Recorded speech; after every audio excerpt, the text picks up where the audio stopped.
Microsoft just bragged that their brand new Windows 11 feature takes 94 milliseconds to appear on screen.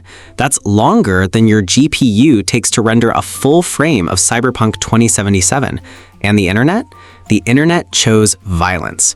Here's the deal. The Windows Run dialog, Win+R, the little box power users have been smashing since Windows 95, just got its first real redesign in over 30 years.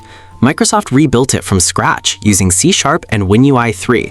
New look, dark mode, fluent design, cool, right? Then they posted a dev blog bragging about the performance. Microsoft said the new Run dialog has a median time to show of 94 milliseconds, beating the old version by a whopping 9 milliseconds. They were genuinely proud. Then X and Reddit saw it. Gamers started pointing out that 94 milliseconds is 12 frames at 120 Hz. AAA games render entire 3D worlds with ray tracing in less time. You're telling me a trillion-dollar company needed years to make a text box appear in 1/10 of a second? The roasts were brutal. Memes everywhere. Microsoft speedrun, drawing a rectangle. But here's the thing, the haters are actually wrong. That 94 milliseconds isn't rendering time. It's a cold start measurement that includes loading the entire .NET runtime, initializing WinUI, and creating the window from zero.